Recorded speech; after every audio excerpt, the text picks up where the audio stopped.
A man may live but for a moment, but that moment should be spent in doing auspicious deeds. It is useless living even for a kalpa, 4,320,000 multiplied by 1,000 years, and bringing only distress upon the two worlds, this world and the next.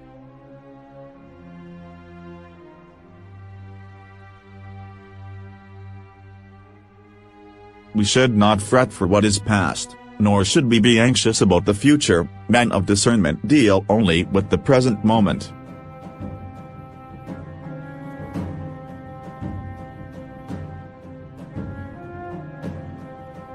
It certainly is nature of the demigods, men of good character, and parents to be easily pleased. Near and distant relatives are pleased when they are hospitably received with bathing, food, and drink, and pandits are pleased with an opportunity for giving spiritual discourse.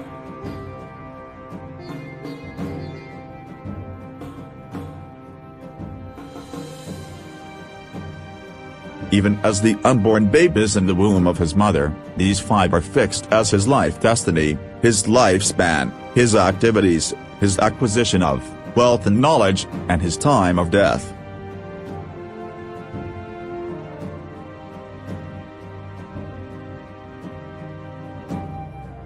Oh, see what a wonder it is! The doings of the great are strange. They treat wealth as light as a straw, yet, when they obtain it, they bend under its weight.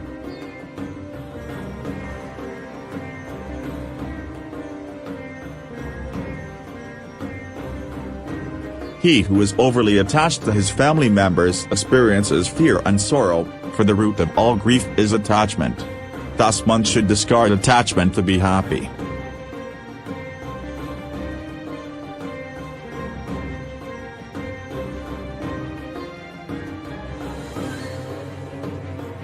He who is prepared for the future and he who deals cleverly with any situation that may arise are both happy, but the fatalistic man who wholly depends on luck is ruined.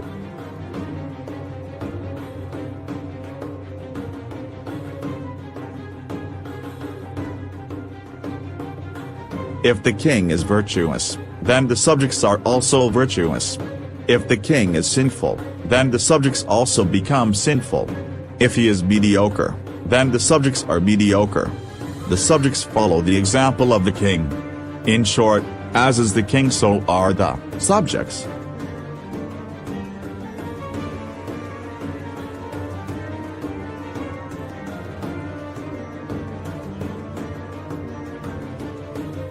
I consider him who does not act religiously as dead though living, but he who dies acting religiously unquestionably lives long though he is dead.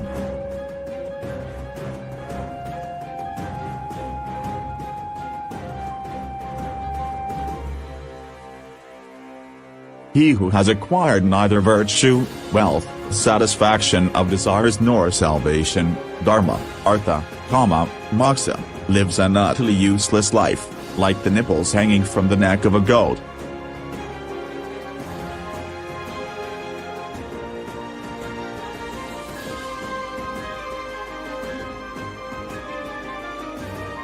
Excessive attachment to sense pleasures leads to bondage, and detachment from sense pleasures leads to liberation.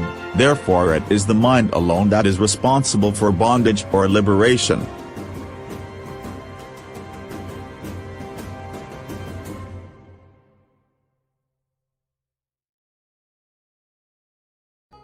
He who sheds bodily identification by means of knowledge of the indwelling Supreme Self, Paramatma, will always be absorbed in meditative trance, samadhi, wherever his mind leads him.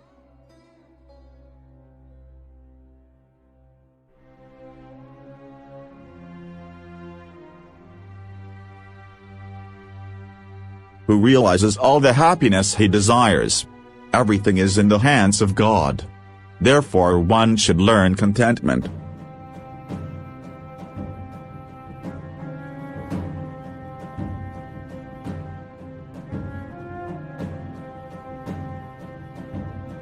As a calf follows its mother among 1,000 cows, so that good or bad deeds of a man follow him.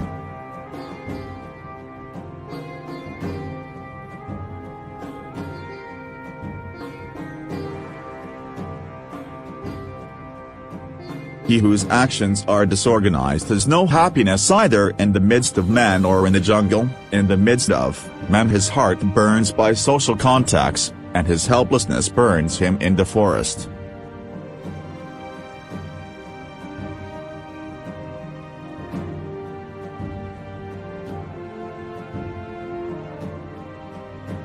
As the man who digs obtains underground water by use of a shovel, so the student attains the knowledge possessed by his preceptor through his service.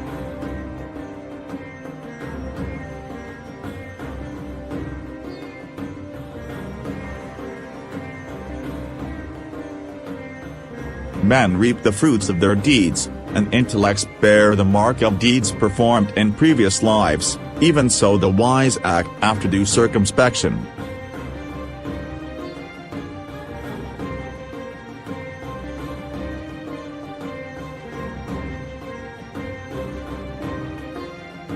Even the man who has taught the spiritual significance of just one letter ought to be worshipped. He who does not give reverence to such a guru is born as a dog 100 times, and at last takes birth as a chandala, dog-eater.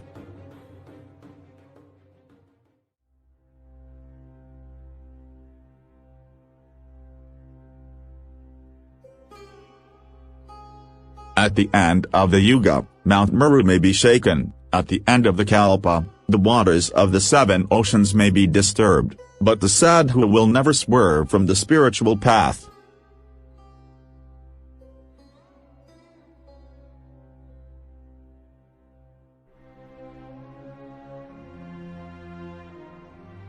There are 3 gems upon this earth: food, water, and pleasing words. Fools, muddis, consider pieces of rocks as gems.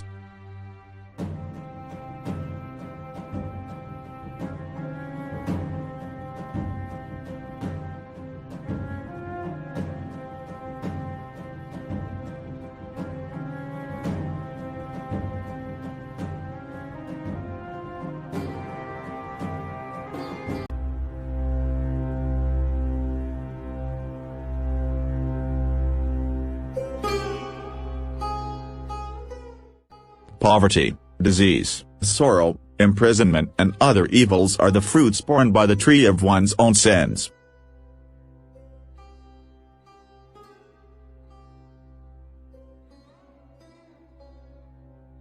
Wealth, a friend, a wife, and a kingdom may be regained, but this body when lost may never be acquired again.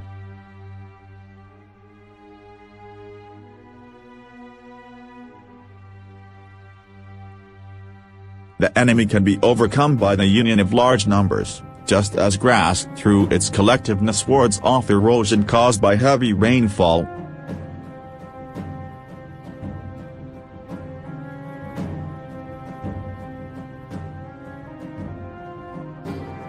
Oil on water, a secret communicated to a base man, the gift given to a worthy receiver, and scriptural instruction given to an intelligent man spread out by virtue of their nature.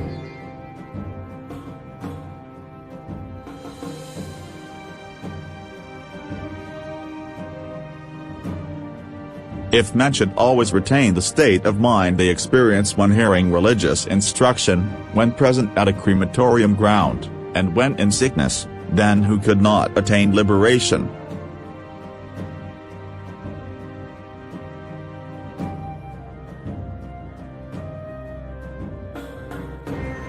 If a man should feel before, as he feels after, repentance, then who would not attain perfection?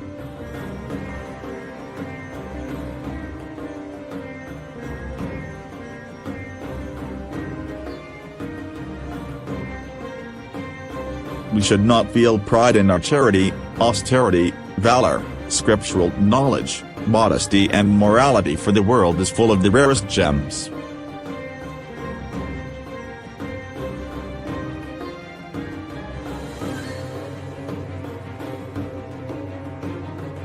He who lives in our mind is near though he may actually be far away, but he who is not in our heart is far though he may really be nearby.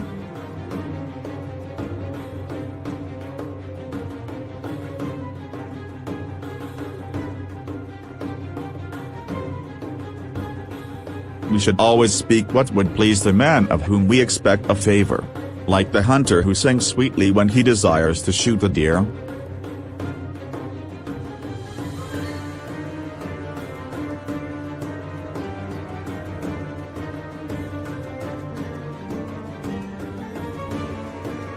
It is ruinous to be familiar with the king, fire, the religious preceptor, and a woman. To be altogether indifferent of them is to be deprived of the opportunity to benefit ourselves, hence our association with them must be from a safe distance.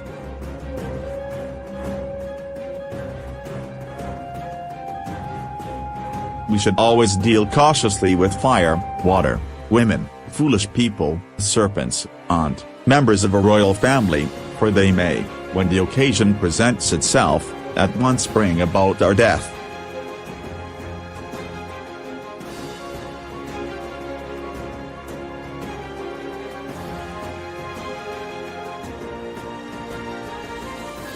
He should be considered to be living who is virtuous and pious, but the life of a man who is destitute of religion and virtues is void of any blessing.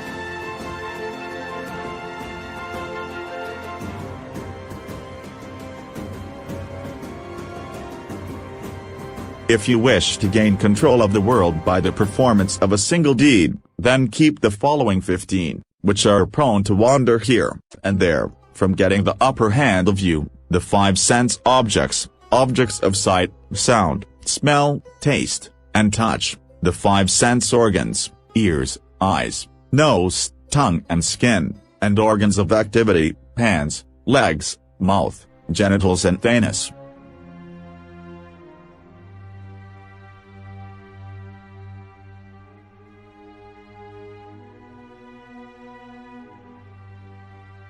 He is a pandit, man of knowledge, who speaks what is suitable to the occasion, who renders loving service according to his ability, and who knows the limits of his anger.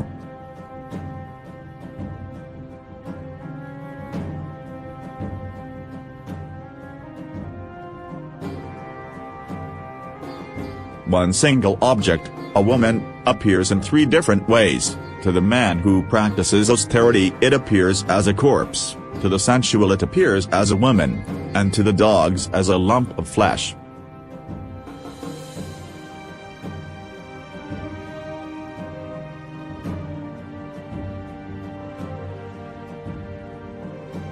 A wise man should not divulge the formula of a medicine which he has well prepared, an act of charity which he has performed, domestic conflicts, private affairs with his wife, poorly prepared, food he may have been offered, or slang he may have heard.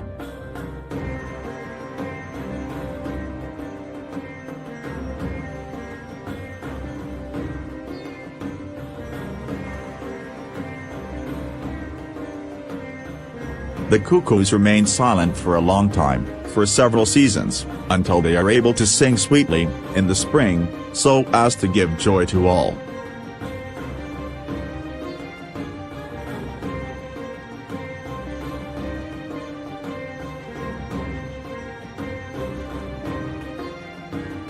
We should secure and keep the following: the blessings of meritorious deeds, wealth, grain, the words of the spiritual master, and rare medicines. Otherwise life becomes impossible.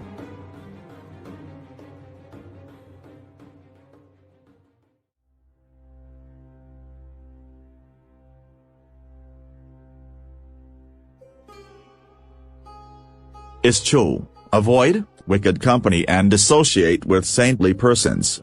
Acquire virtue day and night, and always meditate on that which is eternal, forgetting that which is temporary.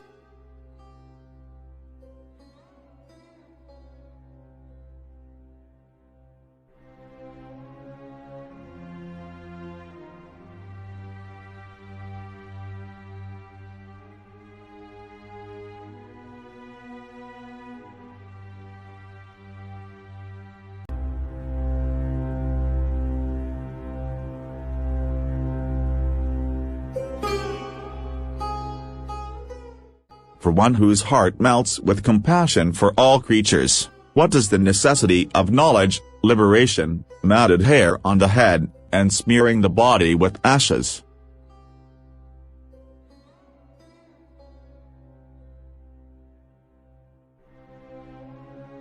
There is no treasure on earth the gift of which will cancel the debt a disciple owes his guru for having taught him even a single letter that leads to Krishna consciousness.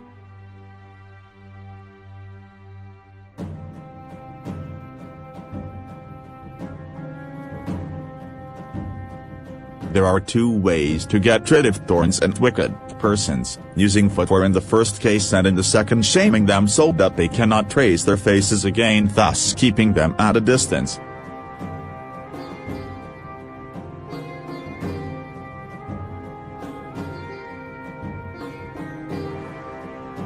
He who wears unclean garments, has dirty teeth, as a glutton, speaks unkindly and sleeps after sunrise, although he may be the greatest personality, will lose the favor of Lakshmi.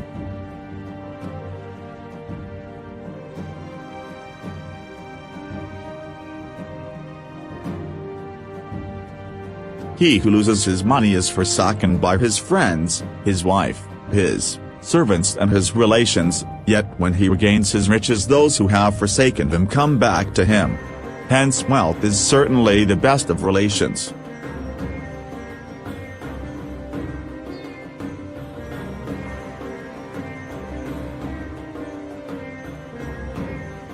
Sinfully acquired wealth may remain for 10 years, in the 11th year it disappears with even the original stock.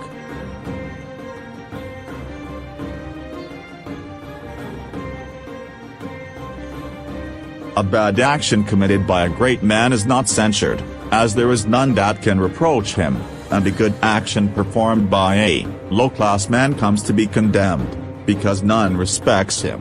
Just see, the drinking of nectar is excellent, but it became the cause of his demise, and the drinking of poison is harmful, but when Lord Shiva, who was exalted, drank it, it became an ornament to his neck, Ilakanta.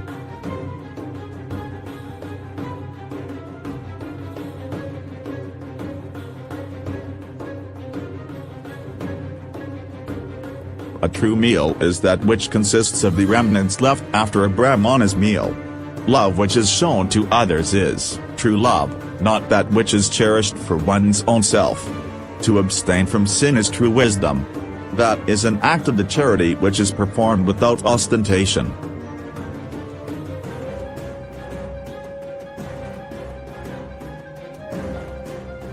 For want of discernment the most precious jewels lie in the dust at the feet of men while bits of glass are worn on their heads. But we should not imagine that the gems have sunk in value, and the bits of glass have risen in importance. When a person of critical judgment shall appear, each will be given its right position.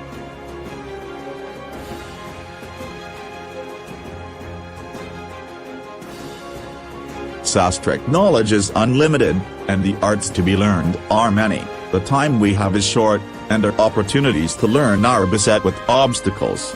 Therefore select for learning that which is most important, just as the swan drinks only the milk in water.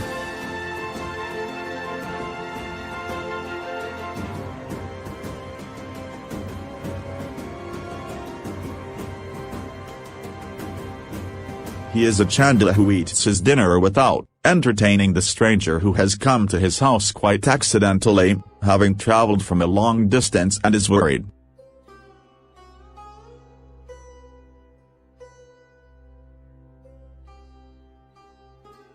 One may know the four Vedas and the Dharmasastras, yet if he has no realization of his own spiritual self, he can be said to be like the ladle which stirs all kinds of foods but knows not the taste of any.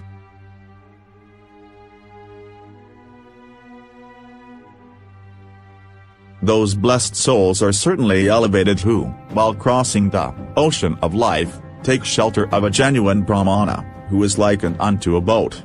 They are unlike passengers aboard an ordinary ship which runs the risk of sinking.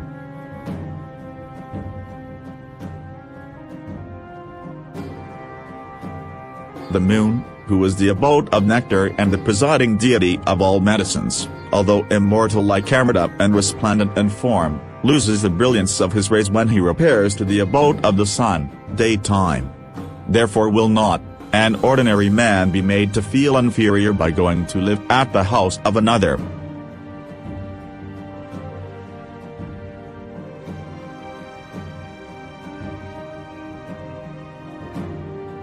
This humble bee, who always resides among the soft petals of the lotus and drinks abundantly its sweet nectar, is now feasting on this flower of the ordinary Kutaja. Being in a strange country where the lotuses do not exist, he is considering the pollen of the Kutaja to be nice.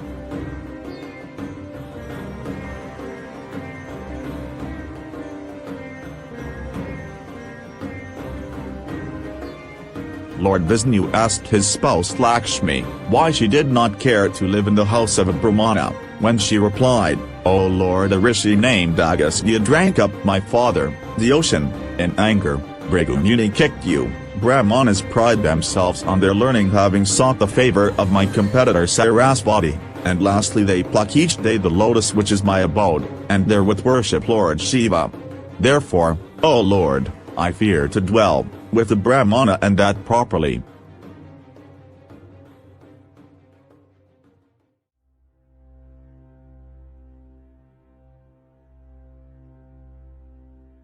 There are many ways of binding by which one can be dominated and controlled in this world, but the bond of affection is the strongest.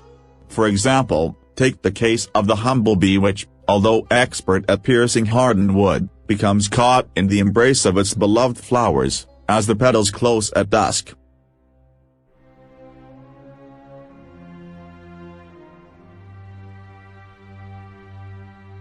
Although sandalwood be cut, it does not forsake its natural quality of fragrance, so also the elephant does not give up sportiveness though he should grow old. The sugarcane does not cease to be sweet though squeezed in a mill, so the man of noble extraction does not lose his lofty qualities, no matter how pinched he is by poverty.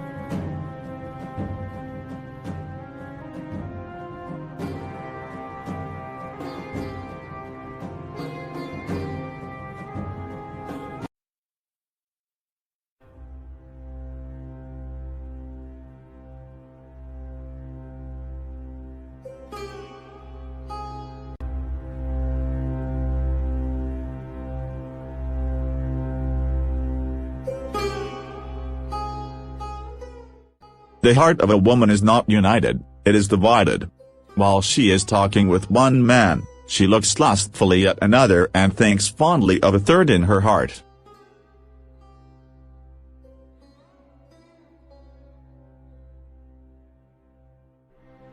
The fool, Mada, who fancies that a charming young lady loves him, becomes her slave and he dances like a shakuntal bird tied to a string.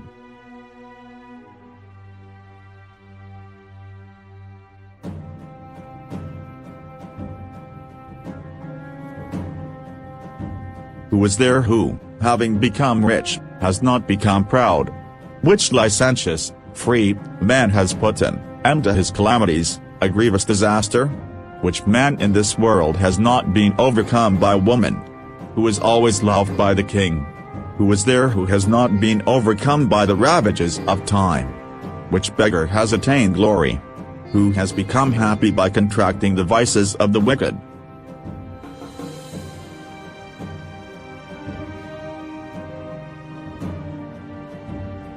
A man attains greatness by his merits, not simply by occupying an exalted seat. Can we call a crow an eagle, Garuda, simply because he sits on the top of a tall building?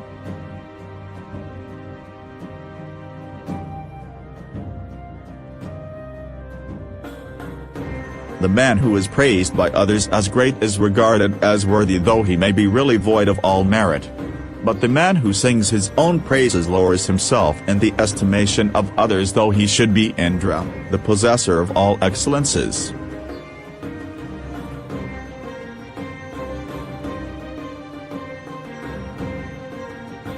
If good qualities should characterize a man of discrimination, the brilliance of his qualities will be recognized just as a gem which is essentially bright really shines when fixed in an ornament of gold.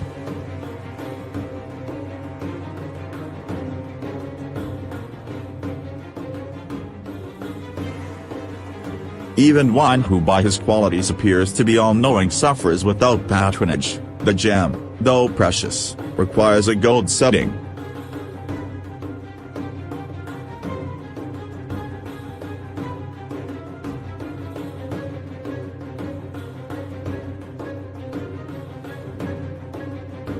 I do not deserve that wealth which is to be attained by enduring much suffering, or by transgressing the rules of virtue, or by flattering an enemy.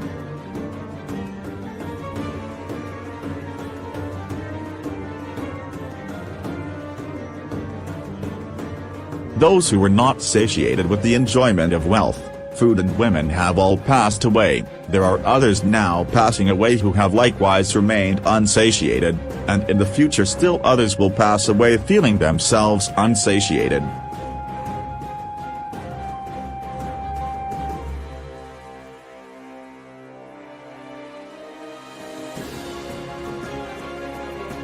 All charities and sacrifices, performed for fruitive gain, bring only temporary results, but gifts made to deserving persons, those who are Krishna consciousness, and protection offered to all creatures shall never perish.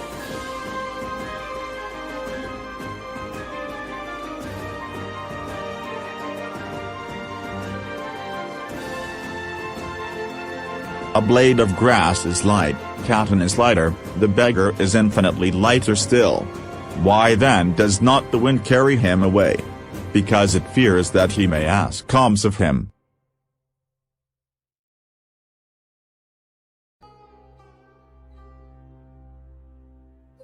It is better to die than to preserve this life by incurring disgrace. The loss of life causes but a moment's grief, but disgrace brings grief every day of one's life.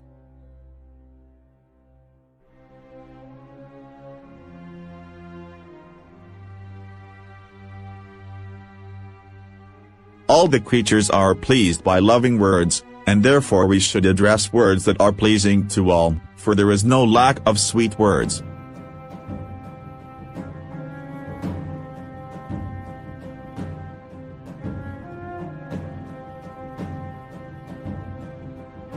There are two nectarian fruits hanging from the tree of this world, one is the hearing of sweet words, such as Krishna Katha, and the other, the society of saintly men.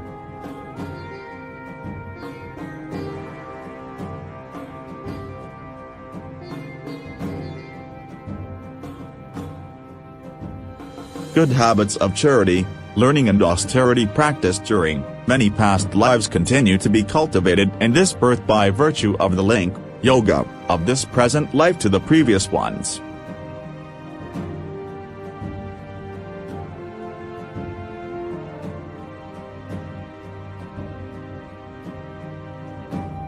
One whose knowledge is confined to books and whose wealth is in the possession of others, can use neither his knowledge nor wealth when the need for them arises.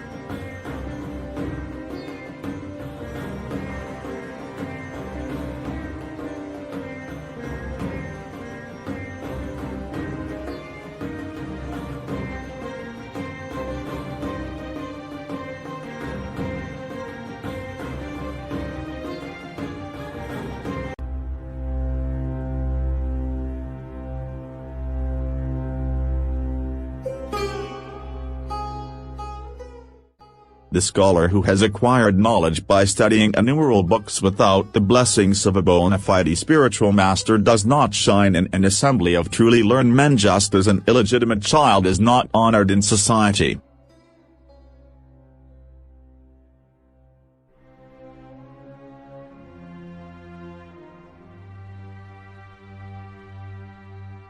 We should repay the favors of others by acts of kindness. So also should we return evil for evil in which there is no sin, for it is necessary to pay a wicked man in his own coin.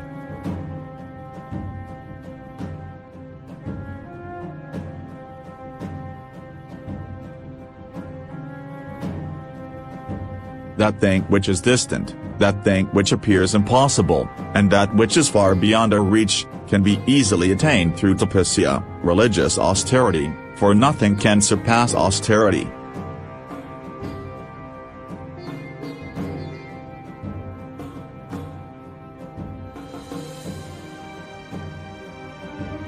What vice could be worse than covetousness?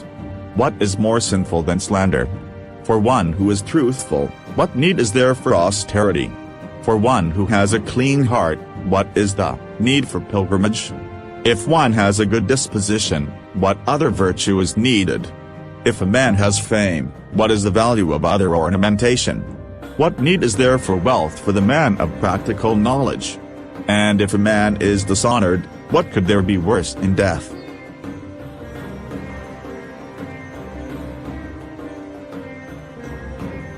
The sea, which is the reservoir of all jewels, is the father of the conch shell, and the goddess of fortune Lakshmi is conch's sister. Still the conch must go from door to door for alms, in the hands of a beggar. It is true, therefore, that one gains nothing without having given in the past.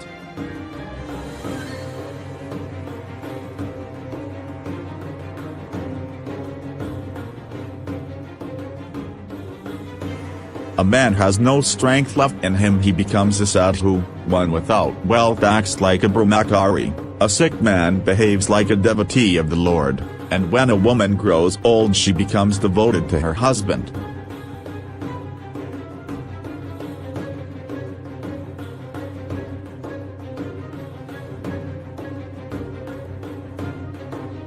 There is poison in the fang of the serpent, in the mouth of the fly and in the sting of a scorpion, but the wicked man is saturated with it.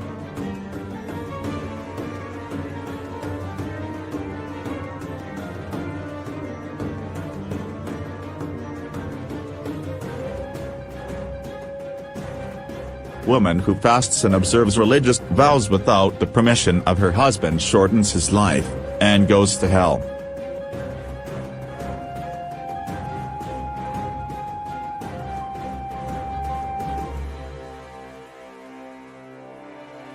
Woman does not become holy by offering by charity, by observing hundreds of fasts, or by sipping sacred water, as by sipping the water used to wash her husband's feet.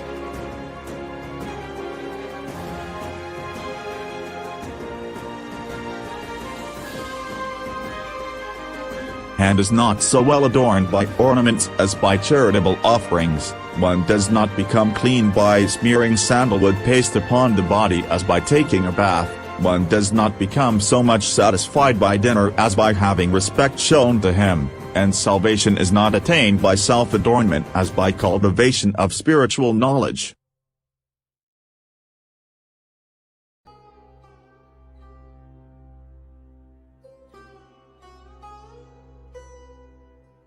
The eating of tandi fruit deprives a man of his sense, while the vacha root administered revives his reasoning immediately.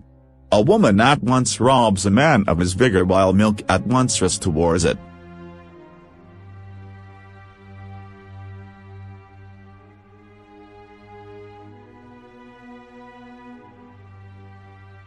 Who nurtures benevolence for all creatures within his heart overcomes all difficulties and will be the recipient of all types of riches at every step.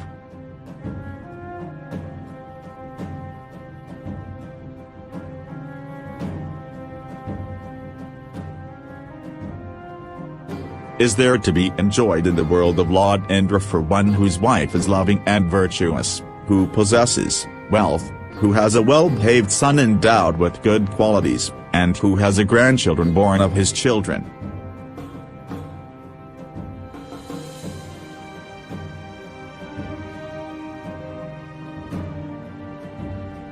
Men have eating, sleeping, fearing and mating in common with the lower animals. That in which men excel the beasts is discretionary knowledge, hence, indiscreet men who are without knowledge should be regarded as beasts.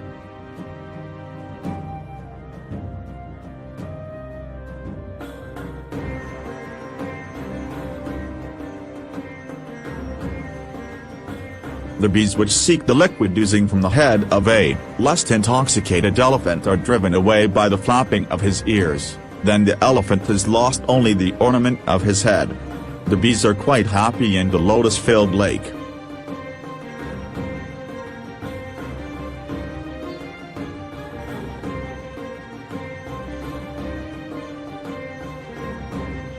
A king, a prostitute, Lord Yamaraja, fire, a thief, a young boy, and a beggar cannot understand the suffering of others.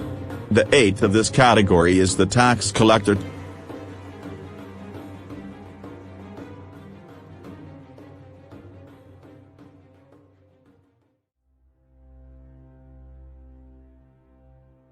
"O lady, why are you gazing downward? Has something of yours fallen on the ground?" She replies, "O fool, can you not understand the pearl of my youth has slipped away?"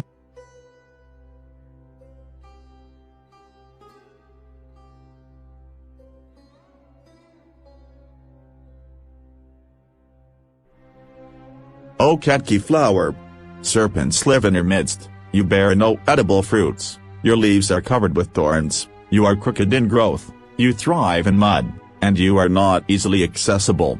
Still for your exceptional fragrance you are as dear as a kinsman to others.